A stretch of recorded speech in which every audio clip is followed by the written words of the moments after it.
आज हम चर्चा करेंगे निशस्त्रीकरण, डिसआर्मामेंट। यानी निशस्त्रीकरण का शाब्दिक अर्थ है शारीरिक हिंसा के प्रयोग के समस्त भौतिक तथा मानवीय साधनों का उन्मूलन। यानी हिंसा के प्रति जो भी साधनों का उपयोग किया जाता है उनका उन्मूलन, चाहे वह शारीरिक दृष्टि से हो चाहे भौतिक दृष्टि से हो, जिसका उद्देश्य हथियारों के अस्तित्व है और उनकी प्रकृति से उत्पन्न कुछ विशिष्ट खतरों को कम करना। ये निशस्त्री, इससे हथियारों की सीमा निश्चित करने या उन पर नियंत्रण करने या उन्हें घटाने पर विचार ध्वनित होता है। निशस्त्रीकरण के प्रयास युद्ध को पूरी तरह समाप्त करने की कलात्मक आशा की पूर्ति के लिए नहीं, अपितु आश्चर्य में डाल देने वाले तथा यकायक होने वाले आक्रमण को रोकने के लिए किए जाते हैं। निशस्त्रीकरण का लक्ष्य आवश्यक रूप से निरस्त कर देना नहीं, इसका लक्ष्य यह है कि जो हथियार इस समय उपस्थित है उसके प्रभाव को घटा देना। यानी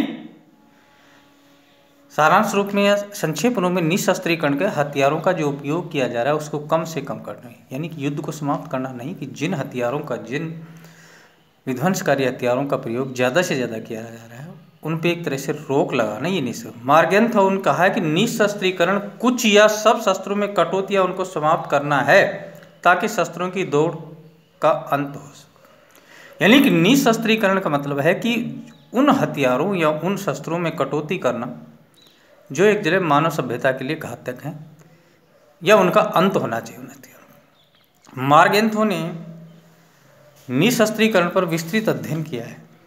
अब निशस्त्रीकरण की आवश्यकता किन कारणों से हुआ कि भाई निशस्त्रीकरण की ऐसी आवश्यकता क्यों पड़ी? इसके जो मुख्य कारण है शस्त्रीकरण से युद्ध की संभावना। देखिए, जो अंतर्राष्ट्रीय विश्व में जो शस्त्रीकरण की अविरल प्रतिस्पर्धा बढ़ रही है उससे मानव जाति को शारीरिक या भौतिक दृष्टि से बहुत ज़्यादा नुकसान हो रहा है। इसलिए शस्त्रीकरण से युद्ध, द्वितीय युद्ध में जब अमेरिका द्वारा जापान के 2 शहर हिरोशिमा और नागासाकी अणु बम का प्रयोग किया गया, जिससे हजारों लाखों की संख्या में व्यक्ति हताहत हो गए थे, और इसके बाद में सोवियत संघ ने भी आणविक परीक्षणों का शुरू कर दिया था। तो यानी कि ये जो अंतर्राष्ट्रीय विश्व में इन 2 महाशक्तियों के बीच में जो अविरल प्रतिस्पर्धा होगी, तो इन शस्त्रीकरण की युद्ध की संभावना कि अगर आगे कोई भी युद्ध ऐसा होने जा रहा है जो शस्त्रीकरण से होगा, परमाणु से होगा, तो निश्चित रूप से ये चाहे अंतर्राष्ट्रीय विश्व के लिए बहुत घाटे हुए। अमेरिका ने जापान के हिरोशिमा और नागासाकी बम गिराए थे और अमेरिका ने अरबों डॉलर खर्च भी किया था, और जिससे मानव सभ्यता में इसकी एक बहुत बड़ी आलोचना हुई थी। विशेषकर सोवियत संघ ने उस समय जो शीत युद्ध की परिस्थिति चला उसमें एक तरह से बहुत निशस्त्रीकरण से अंतर्राष्ट्रीय तनाव उत्पन्न।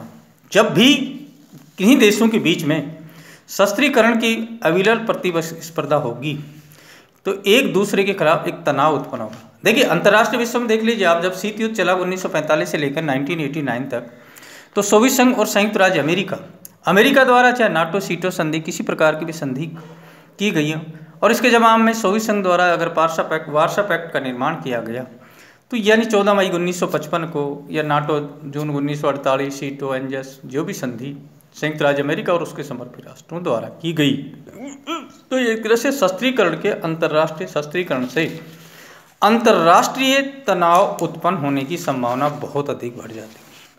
शस्त्रीकरण पर असीमित व्यय से लोक कल्याणकारी उपयोग।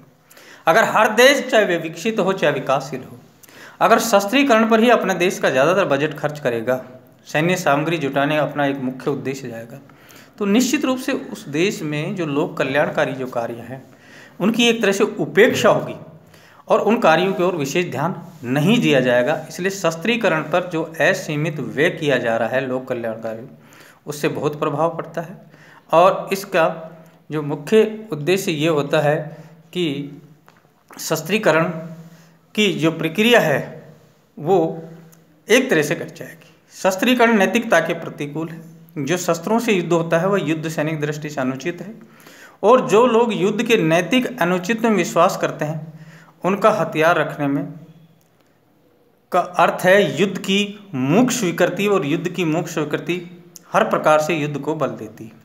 तो शस्त्रीकरण नैतिकता के भी प्रतिकूल है।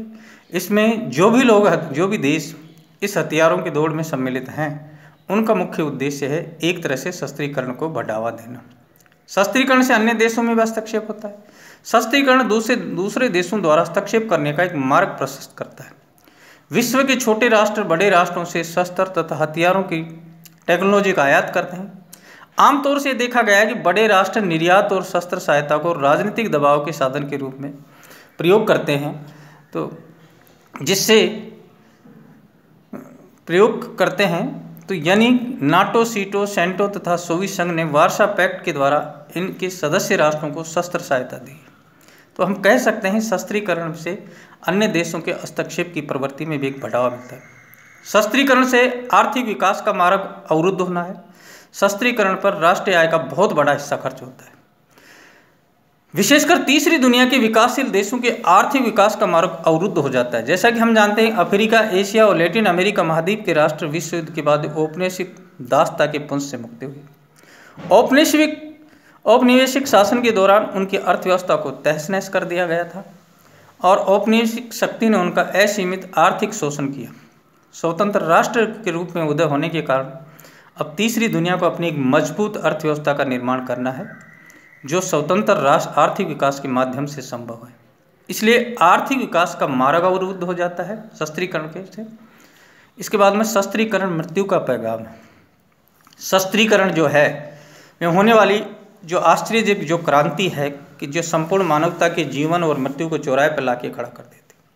तकनीकी आविष्कारों ने भयानक शस्त्रों का निर्माण करार दिया है और कुछ ही मिनटों में संपूर्ण विश्व को नष्ट किया जा सकता है। फिलिप नोवल बेकर के शब्दों में आधुनिक शस्त्रों में प्रतिद्वंद्विता मानव जाति के लिए मौत का ऐसा संदेश बन गई है जिसकी भयानकता किसी भाषा में भी व्यक्त नहीं किया जा सकता। केवल निशस्त्रीकरण के उपाय के द्वारा इसे रोका जाए, यानी निशस्त्रीकरण, अस्त्र, अणु, परमाणु बमों जैसे पर रोक लगाना, इसका प्रयोग नहीं किया जाना। और एक मनोवैज्ञानिक दृष्टिकोण भी इसकी आवश्यकता है। मनोवैज्ञानिक दृष्टि से स्पष्ट है कि शस्त्रीकरण देश के सैनिककरण को जन्म देता है। सैनिकों को होना इस बात का द्योतक है कि किसी भी प्रकार से युद्ध में विजय प्राप्त की जाए।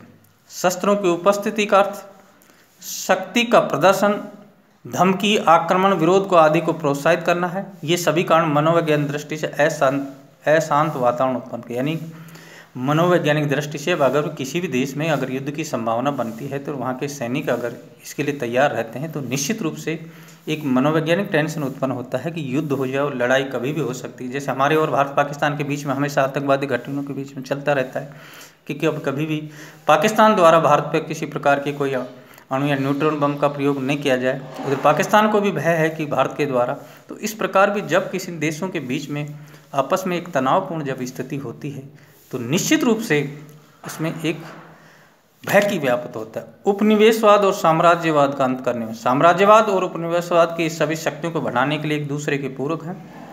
एक राष्ट्र को शक्ति और राष्ट्रों की बढ़ाना युद्ध को जन्म देता है। निशस्त्रीकरण में साम्राज्यवाद उपनिवेशवाद का अंत होता है और राष्ट्रों के बीच शांति, यानी निशस्त्रीकरण एक ऐसी अविरल प्रतिस्पर्धा है जिससे साम्राज्यवाद और उपनिवेशवाद का अंत होता है और राष्ट्रों के बीच में एक शांति स्थापित की जा सकती है। इसलिए हम कह सकते हैं कि निशस्त्रीकरण, यानी निशस्त्रीकरण का जो शाब्दिक है कि शारीरिक हिंसा के प्रयोग के समस्त भौतिक और मानवीय साधनों का उन्मूलन, यानी अस्त्र शस्त्रों में कटौती करना। निशस्त्रीकरण का उद्देश्य है कि हथियारों का अस्तित्व और उनके प्रति उत्पन्न खतरों को कम करना। हथियारों से जो भी खतरे उत्पन्न हो रहे हैं उसको कम करना निशस्त्रीकरण का एक मुख्य उद्देश्य होता है।